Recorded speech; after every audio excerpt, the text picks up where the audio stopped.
चुड़ैल की हवेली। घने जंगलों के बीच पहाड़ियों की ओट में एक पुरानी हवेली खड़ी थी। गांव वाले उसे काली हवेली कहते थे।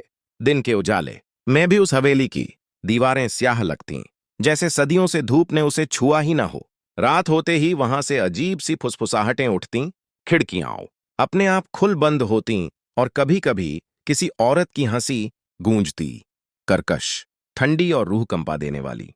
कहते थे कि उस हवेली में एक चुड़ैल रहती है। आरव, जो शहर से पुरातत्व का छात्र था, इन कहानियों को महज अंधविश्वास मानता था। वह छुट्टियों में अपने नाना के गांव आया था और हवेली के किस्से सुनकर उसकी जिज्ञासा और बढ़ गई। नाना ने सख्त मना किया, उस हवेली के पास भी मत जाना। वहां जो गया वापस वैसा नहीं लौटा। लेकिन आरव ठहरा जिद्दी। एक अमावस की रात, जब पूरा गांव गहरी नींद में था, वह टॉर्च और कैमरा लेकर हवेली की ओर निकल पड़ा। हवेली का फाटक जंग खाया था। जैसे ही आरव ने उसे धक्का दिया, चरमराहट के साथ दरवाजा खुल गया। भीतर कदम रखते ही हवा अचानक ठंडी हो गई।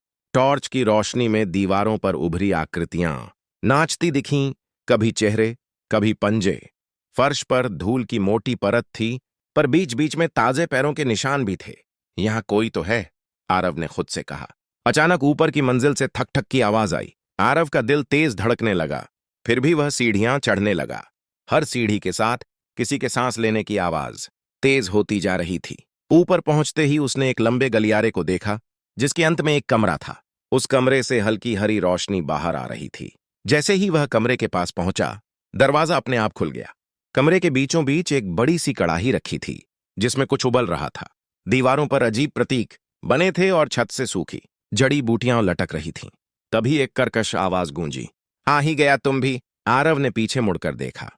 एक झुकी हुई औरत, लंबे उलझे बाल, नुकीले दांत और आंखें, जैसे उनमें आग जल रही हो, वह चुड़ैल थी। डरो मत, वह हंसी।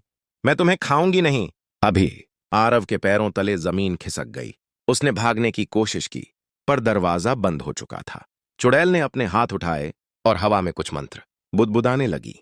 कमरे की दीवारें घूमने लगीं और आरव को लगा जैसे वह किसी और ही दुनिया में खिंचता जा रहा हो। अचानक सब शांत हो गया। आरव खुद को उसी कमरे में खड़ा पाया, पर चुड़ैल सामने नहीं थी। दीवार पर लगे एक पुराने चित्र पर उसकी नजर पड़ी। चित्र में वही चुड़ैल थी, पर वह जवान और सुंदर दिख रही थी। नीचे लिखा था, मालिनी, इस हवेली की मालकिन। तभी पीछे से आवाज आई, मैं कभी इंसान थी। चुड़ैल फिर सामने खड़ी थी, पर उसकी आवाज में अब दर्द था। उसने बताया कि सदियों पहले गांव वालों ने उसे जादू टोना करने के शक में जिंदा जला दिया था। मरते वक्त उसने बदला लेने की कसम खाई और उसकी आत्मा इस हवेली में कैद हो गई। जो भी हवेली में आया, उसने उसकी शक्ति को और बढ़ाया। तुम्हें यहां से जाने दूंगी, चुड़ैल बोली, पर एक शर्त पर। आरव ने कांपते हुए पूछा, कौन सी शर्त?